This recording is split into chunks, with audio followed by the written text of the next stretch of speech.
Take a good listen to this.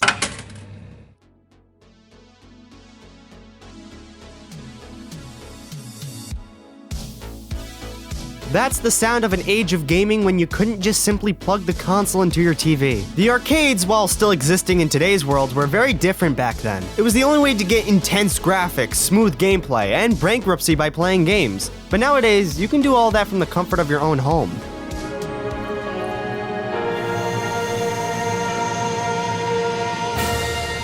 This is better? The world of arcades is something that I still personally enjoy. I still go to one every once in a while, whether it be to the retro style ones or to modern ones like Dave & Buster's. When I was a kid, my grandmother used to take my cousins and I to Chuck E. Cheese all the time, and to this day I think I have kidney failure from the reusable pizza that they had. But hey, why buy a new kidney when I could just spend the change down at the local arcade? It's because arcades don't take change anymore. But I don't want another kidney. Arcades nowadays have a credit feature. Places like Dave & Buster's give you this nifty little card and you just tap it on a small screen to gamble your life away. I think it's weird because you still have to buy the credits. Just why not still use coins? Are these things so prehistoric that we have to abolish them from arcades? I mean, even Chuck E. Cheese got rid of the tokens. Why? It's so much more satisfying to pump these things full of quarters that I found on the ground rather than to tap a screen with a card. You see, this just makes me sad. But at the end of the day, it's all about making more money, and with these credits and cards, they can rack up the prices on these arcade machines without it seeming too expensive. But where's the fun in that? What's the point of going to an arcade nowadays if it just feels like a ripoff? Mario. Oh, shit. I mean, they make video games. Did you expect them not to make some for arcades? But before they were super, they were just normal brothers. This is the closest thing we'll get to Mario doing plumbing in a video game, but tell me, where the fuck are they? According to the wiki, these are the sewers, and how great, we're kicking crabs and disease-ridden turtles in a sewer, and there's a fireball? Don't you just hate it when your toilet catches on fire, but you gotta jump in it and kick crabs to stop it? This game came out in 1983, and yet here I am criticizing it like logic applies to a fictional video game. But this was before they became super, and after they did, a year after Super Mario Bros. Release, they made an actual arcade title called Versus Super Mario Bros. You can actually play this game by downloading it from the eShop under the Arcade Archives title. It's like Virtual Console, but with arcade games instead. This game is essentially still Super Mario Bros., but made much harder to complete, with 6 original levels replacing some of the repeated levels in the original game. There are also less places to gain power-ups, fewer warp zones, and a lot more enemies to beat. A lot of the ideas that were used in this arcade game were actually used in Super Mario Bros. The Lost Levels, and I think that's kinda neat. Now, I know what you might be thinking, and that's the fact that Mario wouldn't show up in the arcades again for a while after the release of Versus Super Mario Bros. And, well, for the US that was kinda true, in Japan, it's a completely different story. Mario has his own little history within the arcades. I was even surprised when doing research because you would think Nintendo would want to stick strictly to the home console market after, you know, the success of their console. But Mario arcade titles continued after Versus Super Mario Bros. The only problem is that most of these arcade titles are lost to time, and all we got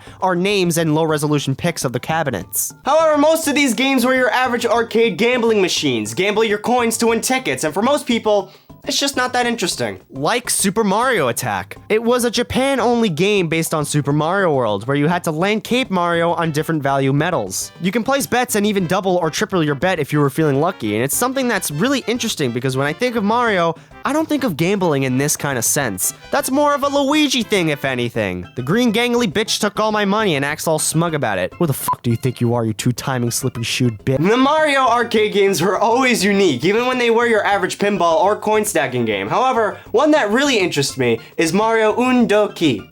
I hope I'm pronouncing that right. I'm terrified that I'm getting it wrong. It translates to Mario Sports Festival, and it was Mario playing in Olympic-type sports games. There's not too much that's well known about this game, but there is footage of it, and it looks like you would be playing on this sort of DDR base. You're controlling Mario participating in sports events like the 100-meter dash. This amazes me because this was released in 1993, 14 years before they would bring this idea to console, while also adding the Blue Rat to the mix. But this was all before the era of Mario Arcade that people are now more familiar with. While it's cool to know about these games, we simply cannot play them today. However, as arcade cabinets got more advanced, so did the games that Nintendo would release in the arcades. However, Nintendo actually stopped developing the arcade games for Mario and would instead leave development to other companies like Capcom. One of the first GameCube-era arcade games was based around the Mario Party series called Super Mario Fushigi no Koro Koro Party. This roughly translates to Super Mario Rolling Party of Mystery.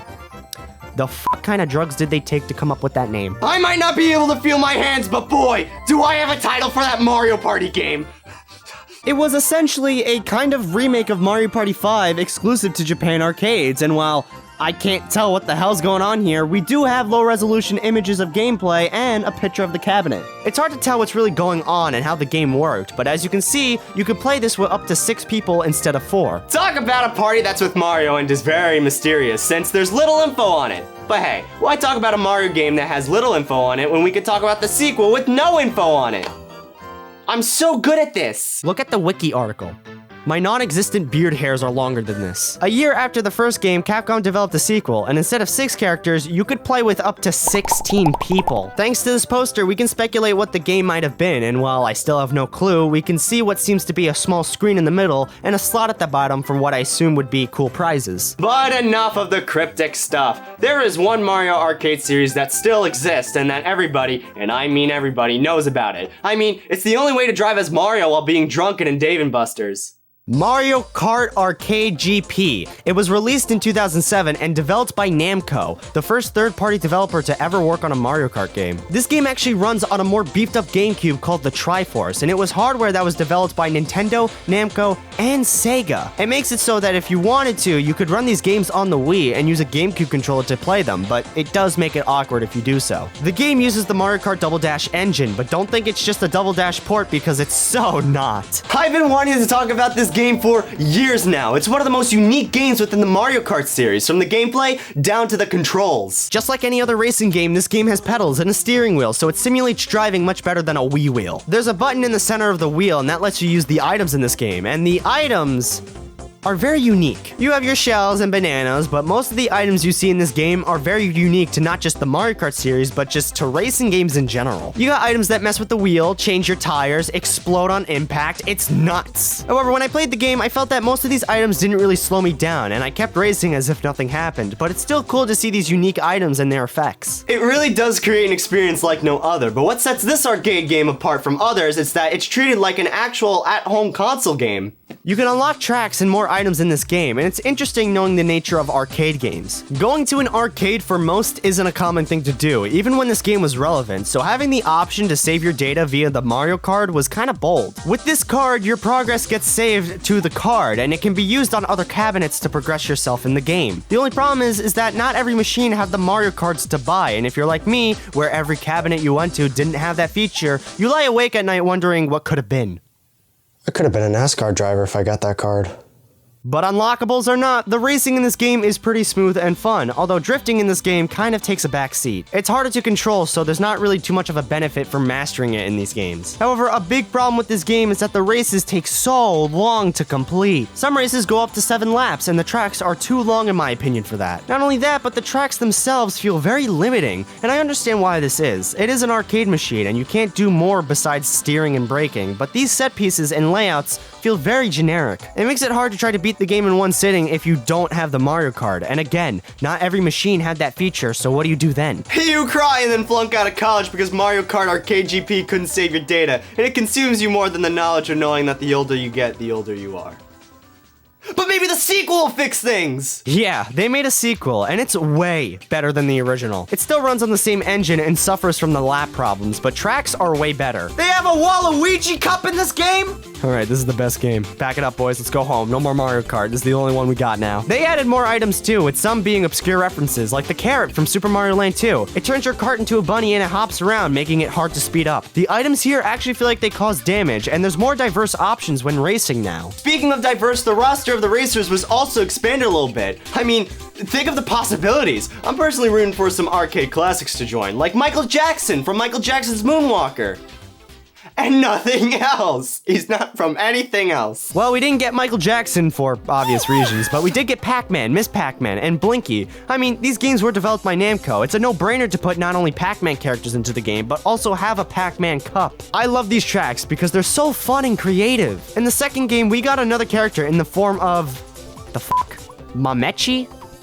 From Tamagotchis. Huh.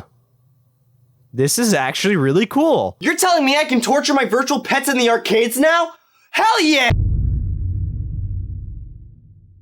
You can also unlock new karts and racers, like Waluigi! The way you unlock these characters is by collecting enough Mario coins in each race, and you can unlock something every 40 or so coins you collect. This game is crazy. It feels like an actual console experience since there's so much to unlock. If I would have known any better, I would have just slept in the Chuck E. Cheese because, man, this game, man, there's just so much to do. But it only got better with the next game, Mario Kart Arcade GP DX. Do you think they can add any more letters? The third Mario Kart arcade game in the series. It's a big leap going from the second game to this one. Widescreen, beautiful graphics, and Don-chan as a playable character. Yeah, Don-chan from the Taiko no Tatsujin series.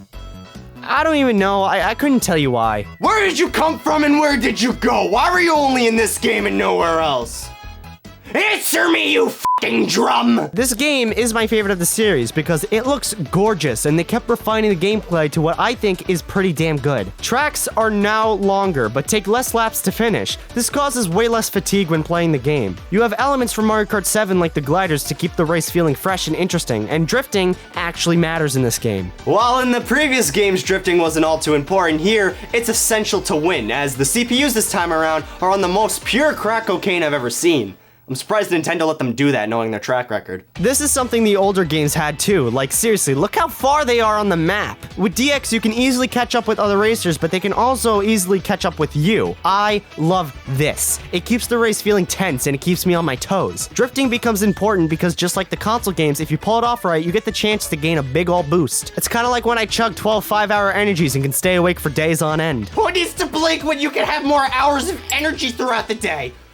It's like a cheat code to stay awake all hours of the day, man! Just like in GP2, DX has Mario coins to unlock stuff. For every 50 coins, you get a chance at the slot machine to win cool stuff. From carts to characters to even new items. There are over 100 items to unlock in this game, and you even get to choose what 3 items you want per race. That's pretty cool because now there's more strategy involved within the game. There is honestly so much in this game that I could probably make a whole dedicated video about it. But I'm starting to get a little bit of Mario Kart fatigued. But hey, what if I take Mario away from the spotlight and talk about Casino Man here for a second? Him and I need to have a little chat about money. Yeah, so Luigi's Mansion Dark Moon was released in 2013. I mean, how could I forget? The riots were everywhere. 2 years after that game released in 2015, Japan got Luigi's Mansion the arcade game, with Capcom being the ones to develop it. It was exclusive to Japan for 2 years, but in 2017, this was brought over to the US. And then 2 years later, we got Luigi's Mansion 3. Okay, f*** the year of Luigi. We have the decade of Luigi, and nobody batted an eye. F*** you. All you fake Luigi fans, go cry in the corner in shame for what you did. I've talked about my distaste before for Luigi's Mansion Dark Moon, everything from the art style to the mission-based layout. However, the arcade game this time around was actually kind of surprising when I found out about it. I couldn't wrap my head around why they chose to base it on Dark Moon until I got to play it. This thing is at my local Dave & Buster's, and the game just isn't based on Dark Moon, it practically is Dark Moon. Although it's shortened, the goals and even cutscenes are taken right from the game, and look at all the assets, they're just taken straight from Dark Moon itself. Look at Luigi, it's clearly the 3DS model from the game. Of course, the gameplay is the thing that's majorly different. The game is an on-rail shooter. You aim and vacuum ghosts using this poltergust controller, and I gotta admit, this thing is so cool. It's something you really have to experience because the haptic feedback makes it so you feel it every time you suck up a ghost. But wait a second, it's Dark Moon. I don't like Dark Moon. I don't.